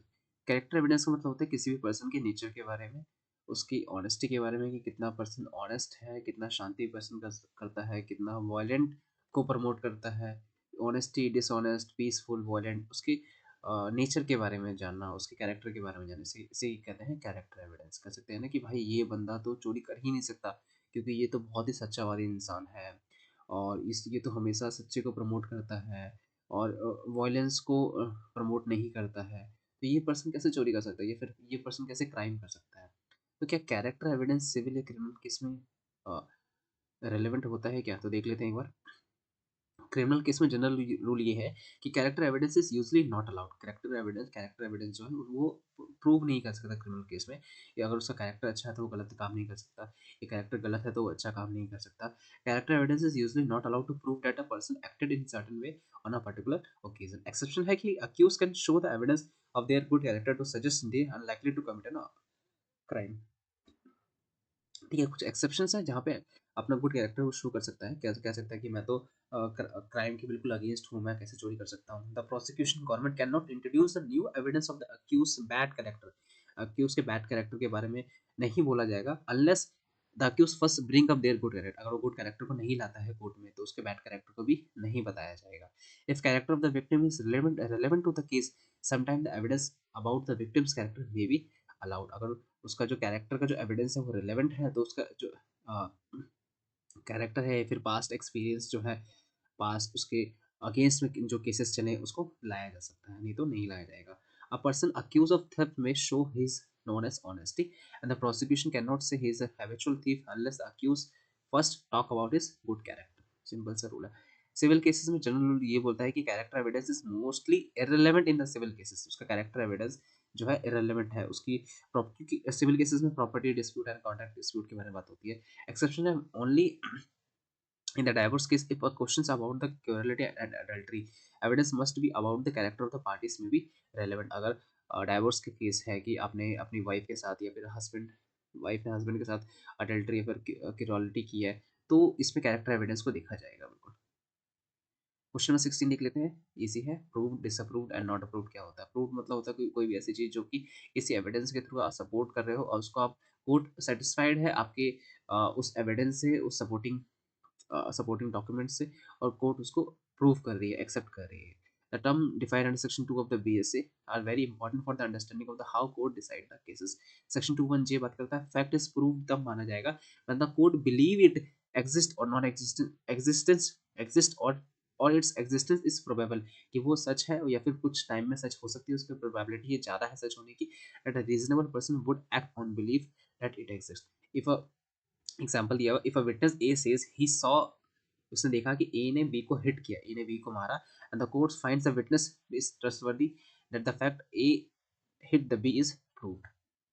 ठीक है, B अगर कोर्ट को लगता है कि जो विटनेस ने स्टेटमेंट थी वो ट्रस्टवर्दी है, तो जो स्टेटमेंट है उसको मान लिया जाएगा। डिसअप्रूव मतलब होता है कि कोर्ट सेटिस्फाइड नहीं है आपके सपोर्टिंग डॉक्यूमेंट से, आपके स्टेटमेंट से, आपकी टेस्टिमनी से, आपने जो भी एविडेंस कोर्ट के सामने पेश किए उससे कोर्ट सेटिस्फाइड नहीं है, तो उससे क्या कहते हैं, उसे क्या कहते हैं, डिसअप्रूव कहेंगे। सेक्शन 2(1)(c) बात करते हैं डिसअप्रूवल के बारे में। After the considering the evidence the court believe it does not exist, वो एग्जिस्ट ही नहीं करती वो चीज़, वो एग्जिस्ट ही नहीं करती वो चीज़, तो कोर्ट उसको नहीं मानेगा, या फिर वो एग्जिस्ट नहीं करती है, फिर एग्जिस्ट होने वाली भी नहीं है फ्यूचर में, उसकी प्रोबेबिलिटी बहुत कम है। ठीक है। नॉट अप्रूव्ड का मतलब होता है affect is not approved, neither proved और नॉट डिसअप्रूव्ड। कोई भी ऐसा फैक्ट जिसको ना तो अप्रूव किया गया हो ना तो डिसअप्रूव किया गया हो, तो उसको नॉट अप्रूव मानेंगे, उसको अप्रूव मानेंगे ही नहीं। This means the court is not convinced either way.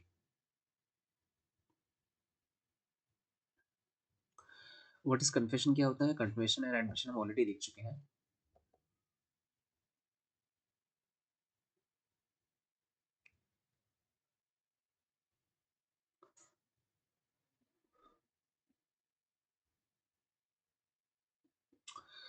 एक बार और देख लेते हैं, difference between the direct and circumstantial. Direct और इनडायरेक्ट एविडेंस भी बोलते हैं इसको, डायरेक्ट और सर्कमस्टेंशियल एविडेंस बताना है। कन्विक्शन हो सकता है कि सर्कमस्टेंशियल एविडेंस के बेसिस पे, जो कि डायरेक्ट डायरेक्ट एविडेंस नहीं है, बट किसी सर्कमस्टांसेस को समझ कर आप एविडेंस क्रिएट कर रहे हो, उसके बेसिस पे किसी पर्सन का कन्विक्शन हो सकता है क्या?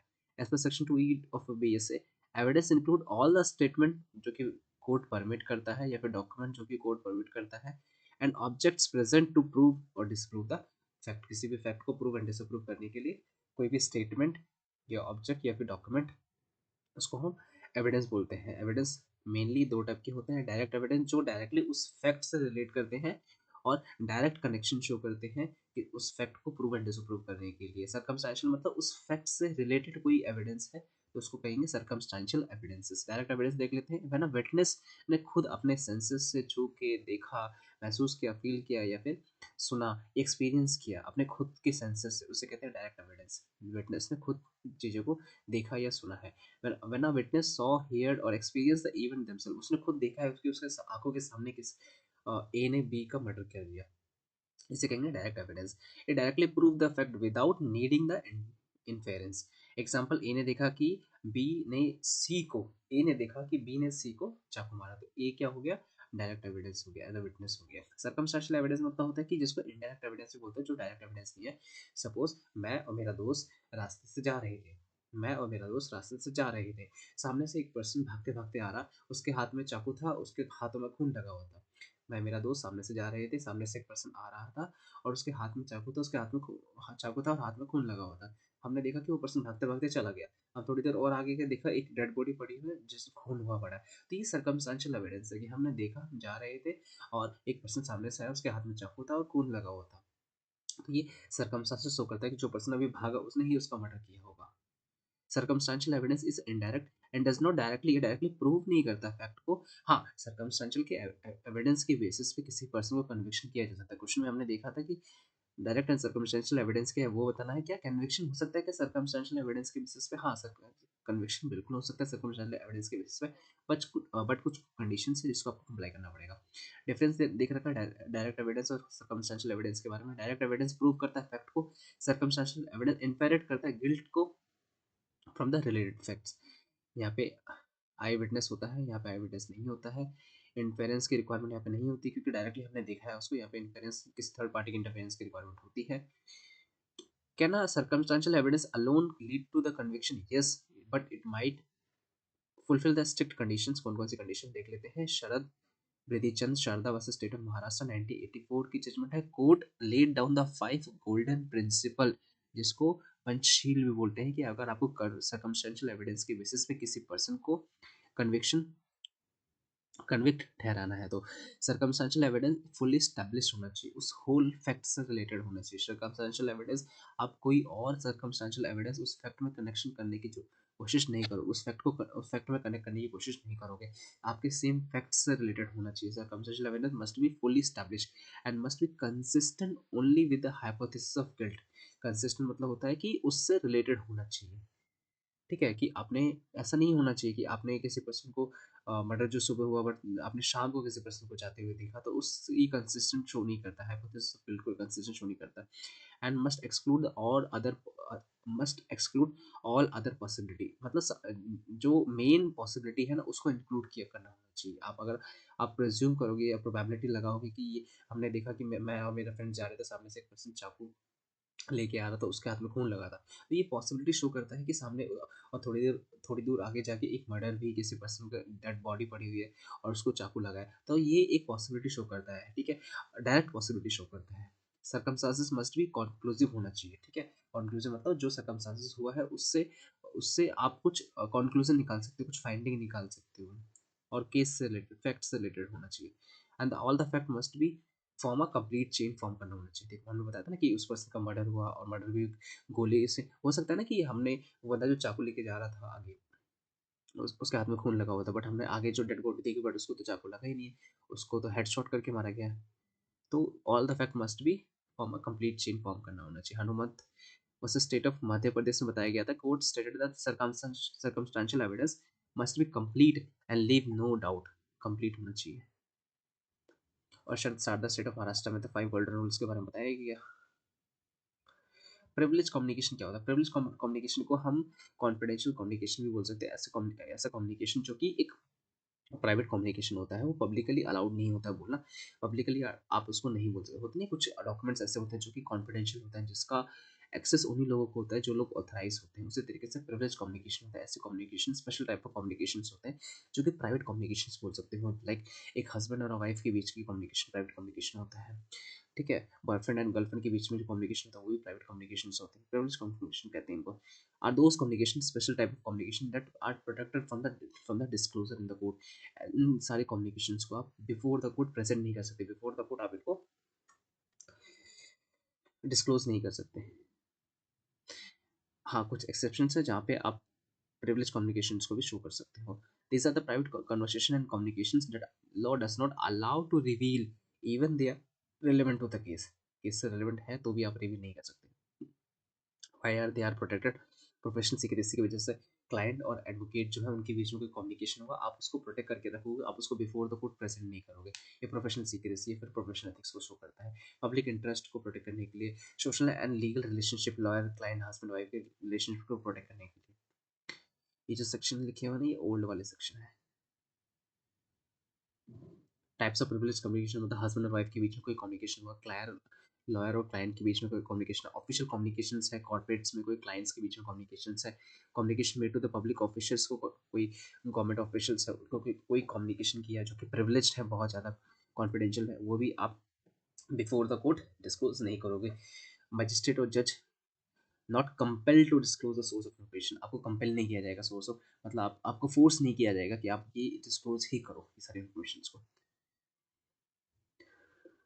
Husband and wife, no person married shall be compelled to disclose any communication made by one to another during the marriage। Lawyer client के बीच में देख लिया हमने ऑलरेडी, ऑफिशियल कम्युनिकेशन देख लिया। The government officer can not be force to disclose the state secret, government की जो सीक्रेट प्लान्स हैं कि गवर्नमेंट कहाँ कहाँ पे गवर्नमेंट के जो अंडर कवर ऑफिसर्स हैं वो इस टाइम तैनात है, ये लोग ये सारी चीज़ें बताना गवर्नमेंट को फोर्स नहीं किया जा सकता ये सारी चीज़ें बताने के लिए। जो गवर्नमेंट स्टेट की पॉलिसी अगेंस्ट है या नेशनल सिक्योरिटी के अगेंस्ट ऐसे इन्फॉर्मेशन को डिस्क्लोज करना अलाउड नहीं है। If someone gives the confidential information to the public official during their official duty, that the information is protected if the disclosure was would harm the public interest। ठीक है, अगर किसी official public officer को कोई official document दिया गया जो कि प्रोटेक्टेड रहना चाहिए था, वो भी आप डिस्क्लोज नहीं करोगे बिल्कुल। कुछ केस लॉस हैं, देख सकते हैं आप। What is impeaching of credit of the witness? How can a witness credibility be challenged? इस हमें क्वेश्चन आ सकता है कि अगर कोई विटनेस है जिसने अपना कोई स्टेटमेंट दिया है, कोई टेस्टिमनी दिया, तो उसका टेस्टिमनी या फिर जो स्टेटमेंट है वो उसने सही बोला, सच बोला या झूठ बोला, उसको आप कैसे वेरीफाई करोगे? उसकी विटनेस की जो टेस्टिमनी है उसको, उसकी क्रेडिबिलिटी को कैसे चेक करोगे, उसको कैसे चैलेंज करोगे? उसी को बोलते हैं इम्पीचिंग द क्रेडिट ऑफ विटनेस, या फिर how can a witness credibility B challenged. Section 158 of the BSA बताता है, credit of the witness may be impeached in a certain ways by the opposite party, which means the truthfulness and reliability of the witness। opposite party क्या कर सकते हैं? कुछ questioning करके या फिर कुछ डॉक्यूमेंट्स को डिमांड करके, सपोर्टिंग डॉक्यूमेंट्स की, अगर विटनेस कुछ बोल रहा है तो उसके पीछे कोई सपोर्टिंग डॉक्यूमेंट्स है, उसके पास कोई प्रूफ है, अगर है तो उसकी जो टेस्टिमनी या स्टेटमेंट है उसको रिलायबल माना जाएगा, नहीं तो नहीं माना जाएगा। तो उसकी ट्रूथफुलनेस या रिलेबिलिटी को चेक करने की प्रोसेस को हम क्या बोलते हैं? इम्पीचमेंट बोलते हैं। Impeachment of the credit of the witness. Impeaching the credit of the witness means trying to prove that the witness is not reliable and therefore should not be trusted by the court। ठीक है, why is this important? The whole case may depend on the testimony of the witness। ठीक है, witness के statement के ऊपर depend हो सकता है। विटनेस अगर गलत स्टेटमेंट दे दिया तो हो सकता है किसी के अगेंस्ट में जजमेंट आ जाए, तो उसको टेस्टिफाई करने के लिए, उसकी क्रेडिबिलिटी को चेक करने के लिए अगर उसके पास सपोर्टिंग डॉक्यूमेंट्स है तो उसको प्रूफ माना जाएगा, अगर नहीं है तो उसको रिलायबल नहीं माना जाएगा। इफ अ विटनेस झूठ बोल रहा है और बायस है, the entire case may be collapse. Has the BSA allow the party to question the honestly knowledge और मोटिव ऑफ अ विटनेस।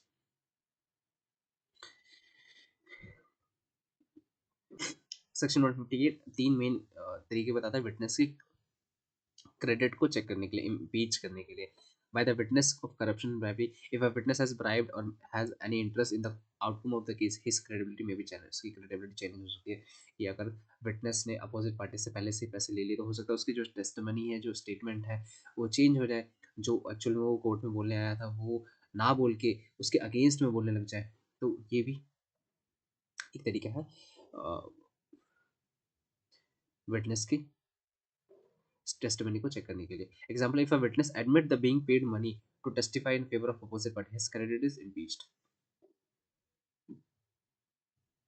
हमने एक कंसेप्ट पढ़ा था हॉस्टल विटनेस का। By the evidence of the previous inconsistent statement, पहले की जो hearing हुई थी उसमें जो विटनेस ने कुछ और बोला, बाद में कुछ हियरिंग हुई इसमें विटनेस ने कुछ और बोला, तो वो विटनेस क्या कर रहा है, अपनी ही स्टेटमेंट में, अपनी ही टेस्टिमनी में इनकंसिस्टेंट शो कर रहा है। तो ये भी एक तरीके का इम्पीच शो हो रहा है कि आप हम आपके स्टेटमेंट पर कैसे रिलाई कर सकते हैं। If a witness said something different earlier and now says something else in the court, it can be used to show that he is not consistent and possibly झूठ बोल रहा है वो बंदा। बाय द जनरल रेपुटेशन और the अनट्रूथफुलनेस, लोग उसको जानते ही झूठ बोलने के लिए है कि ये जो विटनेस है ये हमेशा ही बोलता है, इसकी रेपुटेशन जो है मार्केट में वो बहुत खराब है, हमेशा झूठ बोलता रहता है। तो भी ये भी एक वे है विटनेस के टेस्टिमनी को चेक करने के लिए कि विटनेस जो है इम्पीच कर रहा है। If it shows that a witness is generally known as a liar or dishonest in the society, his evidence can be discredited. इसकी जो एविडेंस है, जो उसका टेस्टिमनी है, उसको क्रेडिट नहीं दिया जाएगा, उसको कंसीडर नहीं किया जाएगा। एडिशनल क्या क्या वेज हैं उसके टेस्टिमनी को चेक, उसकी स्टेटमेंट को इम्पीच करने का। ठीक है, बायस या पर्सनल इंटरेस्ट तो नहीं है उसका, कॉन्ट्राडिक्शन तो नहीं कर रहा है अदर एविडेंस के साथ उसकी स्टेटमेंट जो है, being declare as a hostile witness तो नहीं डिक्लेयर कर दिया गया उसको कोर्ट ने, कॉन्ट्राडिक्शन तो शो नहीं कर रहा है कोर्ट की स्टेटमेंट के साथ साथ। तो ये कुछ अलग अलग तरीके हैं विटनेस के स्टेटमेंट या उसकी टेस्टिमनी को इम्पीच करने के लिए। ये कुछ केस लॉज हैं। नेक्स्ट देख लेते हैं व्हाट इज कॉन्क्लूसिव प्रूफ। क्या होता है, आपको may presume, shall presume and conclusive proof presume बताना है। मे प्रिज्यूम मतलब होता है कि एक ऐसा फैक्ट या फिर एक ऐसा सर्कमस्टांस जिसको कोर्ट एक अप्रूव भी कर सकता है, अप्रूव नहीं भी कर सकता है, क्योंकि यहाँ पर मे लिखा है, जो हमेशा कोई बाइंडिंग इन नेचर नहीं है कि उसको अप्रूव करना ही पड़ेगा। शेल प्रिज्यूम मतलब कोई ऐसा फैक्ट है जिसको प्रिज्यूम करना ही पड़ेगा उस फैक्ट को। In the law, many facts are presumed to be true unless they're proved otherwise. The BSA provides the three level of legal presumptions. May presume मतलब डिस्क्रिशनरी है कि कोर्ट उसको प्रिज्यूम करेगा या नहीं करेगा, कोर्ट की मर्जी है। शेल प्रिज्यूम मतलब कि कोर्ट मैंडेटरी है कि कोर्ट को उसे प्रिज्यूम करना ही पड़ेगा। एंड कंक्लूसिव प्रूफ मतलब इरिफ्यूटेबल, मतलब वो मेन फैक्ट से रिलेटेड है, अगर वो मेन फैक्ट के कंक्लूजन को शो करता है उसे कहते हैं कंक्लूसिव प्रूफ। कंक्लूजन मतलब कि मेन फैक्ट से क्या पता चलता है, मेन फैक्ट को हमने समझा और उससे लगता है कि कौन पर्सन गिल्टी है, कौन पर्सन नॉट गिल्टी है। These are the defined in the section 21L of and 119 of the BSA. Meaning of each, may presume मतलब होता है कि 21L बताता है मे प्रिज्यूम के बारे में, whether it is provided, court की डिस्क्रिप्शन है कि जो फैक्ट कोर्ट की डिस्क्रिप्शन है कि जो फैक्ट उसके सामने पेश किया गया उसको प्रिज्यूम करना है या नहीं करना है, बट इट इज बाइंडिंग नहीं है कोर्ट पे कि जो फैक्ट उसको, जो भी केस का जो फैक्ट, सपोज प्लेंटिफ ने कोई केस फाइल किया उसमें उसने कुछ फैक्ट्स बताए और उस फैक्ट को प्रिज्यूम करना ही है या नहीं भी करना है, तो कोर्ट के ऊपर बाइंडिंग नहीं है। कोर्ट उसको, उसकी कोर्ट की डिस्क्रिप्शन है कि उसको एक्सेप्ट करेगा या नहीं करेगा। The court has a description to presume the fact but is not bound to do so. Example लिखा हुआ है, कोर्ट में presume that a letter was delivered if it was posted with a proper postage and address. ठीक है, तो court presume करेगा कि अगर आपने कोई लेटर पोस्ट किया है पोस्ट ऑफिस के थ्रू और प्रॉपर एड्रेस उसमें मेंशन है, तो ये प्रिज्यूम कर लेगा, कोर्ट में प्रिज्यूम कर लेगा कि जो लेटर है वो उसी एड्रेस पर डिलीवर हो चुका है। शेल प्रिज्यूम मतलब कोर्ट को प्रिज्यूम करना ही पड़ेगा, बट द अपोजिट पार्टी में डिसअप्रूव, कोर्ट उसको प्रूव करेगी, अपोजिट पार्टी उसको डिसअप्रूव कर सकती है। The court shall presume the abatement of the suicide by the husband if the wife dies within the 7 years of the marriage and subject to the cruelty. Court क्या presume कर लेगा, abetment of suicide presume कर लेगा अगर wife dies within 7 year of marriage and subjected to the cruelty by the husband, मान लिया जाएगा। UP, state of UP versus Naresh में भी यही बताया गया था, court applied the presumption under the section 113B, ये भी ओल्ड सेक्शन है, in the dowry death case.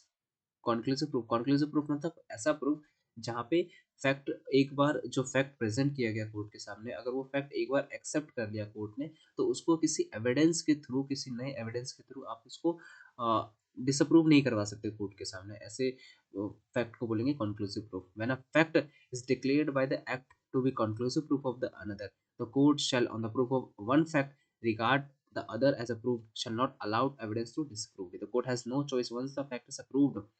Related fact must accept as a true and cannot be challenged. मतलब कोर्ट ने एक बार किसी फैक्ट को अगर एक्सेप्ट कर लिया तो उसको चैलेंज नहीं किया जा सकता। ठीक है, जैसे यहाँ पे लिखा हुआ है कि a child is born during the valid marriage, से अगर कोई चाइल्ड बॉर्न हुआ है तो फादर को एक फादर जो है उस चाइल्ड का एक कॉन्क्लूसिव प्रिज्यूम मान लिया जाएगा। किसी एविडेंस के थ्रू आप उस फादर की चैलेंज चैलेंज उसके उसके फादर को चैलेंज नहीं कर सकते आप। ठीक है, तो मे प्रिज्यूम हमने देखा, मे प्रिज्यूम मतलब किसी फैक्ट को कोर्ट के सामने अगर प्रेजेंट किया तो कोर्ट की डिस्क्रिशनरी है। मे प्रिज्यूम है कि कोर्ट उस फैक्ट को प्रिज्यूम करेगा कि हाँ वो फैक्ट बिल्कुल सही है, और या तो उस फैक्ट से रिलेटेड कुछ एविडेंस मांग सकता है पार्टी से कि आप कुछ एविडेंस लेके आओ तो इस फैक्ट को प्रूफ तो करो।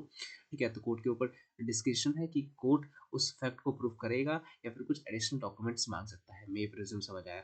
शैल प्रिज्यूम मतलब कि कोर्ट के ऊपर ड्यूटी बाउंड है कि उस जो फैक्ट आपके सामने प्रेजेंट किया गया, आप उसको आपको वो मानना ही पड़ेगा, उसे कहेंगे शैल प्रिज्यूम। शैल प्रिज्यूम अपोजिट पार्टी उसको डिसअप्रूव कर सकती है। कॉन्क्लूसिव प्रूफ मतलब एक ऐसा प्रूफ जहाँ पे आप किसी एविडेंस के थ्रू जो फैक्ट प्रेजेंट किया गया आप उसको डिसअप्रूव या फिर चैलेंज नहीं कर सकते। यहाँ पर टेबल के फॉर्म में दिया हुआ है। ओरल एविडेंस मतलब those evidence which are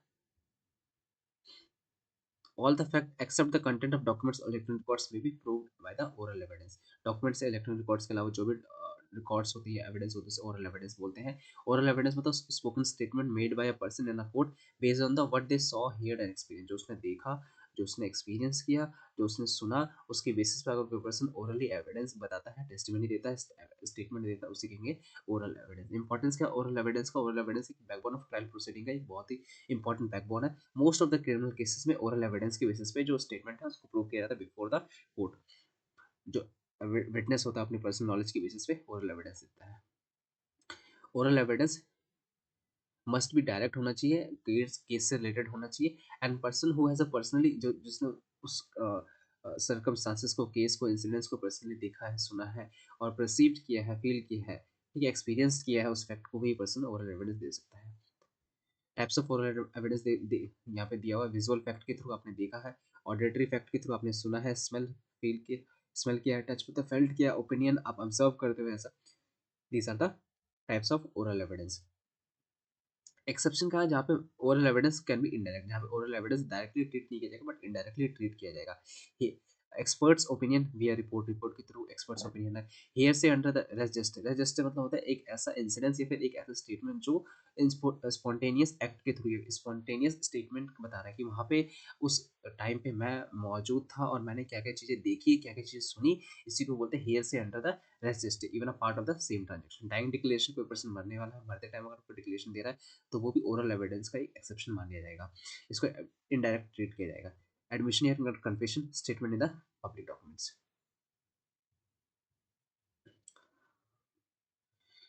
next देख लेते हैं हाउस डिस्प्यूटेड हैंडराइटिंग प्रूफ। एक डिस्प्यूटेड हैंडराइटिंग है उसको कैसे प्रूव करेंगे आप? Admissibility of the handwriting expert evidence. अगर कोई हैंडराइटिंग का डिस्प्यूट है, पहली बात तो अगर हैंडराइटिंग का डिस्प्यूट है तो जो हैंडराइटिंग के जो एक्सपर्ट लोग हैं उनको बुलाया जाएगा और उनसे हैंडराइटिंग चेक करी जाएगी, चेक कराई जाएगी, क्रॉस चेक किया जाएगा, और जो भी जो फॉर्ज हैंडराइटिंग है और जो जेन्युइन हैंडराइटिंग, उन दोनों में डिफरेंस बताया जाएगा। तो हाउ जो हैंडराइटिंग का जो डिस्प्यूट है उसको कैसे, मोस्ट ऑफ द सिविल और क्रिमिनल केसेस में disputes are arising regarding whether the signature और द हैंडराइटिंग जेन्युइन और द फॉर्ज। बीएसए प्रोवाइड करता है मेथड फॉर द ऑथेंटिकेशन और for the proving the handwriting dispute. Expert का opinion ले सकते हो आप एक हैंडराइटिंग डिस्प्यूट को रिजॉल्व करने के लिए। Opinion as to handwriting by the person acquainted with it and comparison of the signature, signature को कंपैरिजन करके, राइटिंग को, सील को कंपैरिजन करके। सबसे फर्स्ट एक्सपर्ट्स का ओपिनियन। आप एक ऐसा एक्सपर्ट बुला सकते हो जो हैंडराइटिंग को पहचानने में, कौन सी हैंडराइटिंग फॉल्स है, कौन सी हैंडराइटिंग जेन्युइन है, उसको पहचानने में हेल्प कर सकता है। ऐसे आप एक एक्सपर्ट की ओपिनियन ले सकते हो। When the court has to form an opinion about the handwriting, और उस ओपिनियन को मानने के लिए बाइंड नहीं होता है कोर्ट, वो जस्ट फॉर द रेफरेंस होता है। It may rely on the opinion of the person specially skilled in the handwriting.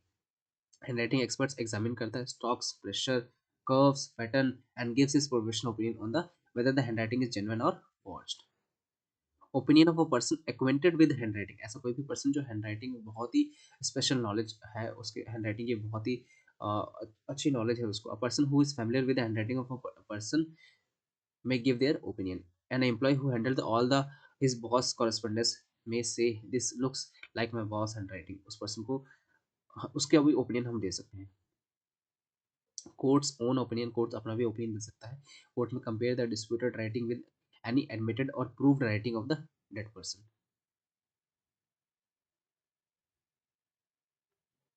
Admissibility of the expert opinion. Handwriting experts opinion is admissible under section 39, but it is not conclusive proof। हमने starting में देखा जो handwriting experts होते हैं उनका जो opinion होता है वो कॉन्क्लूसिव प्रूफ नहीं होता। इट इज ना, it is only advisory in nature. जज कैन एक्सेप्ट और रिजेक्ट इट। जज के ऊपर बाइंडिंग नहीं होगा कि उसको एक्सेप्ट ही करेगा।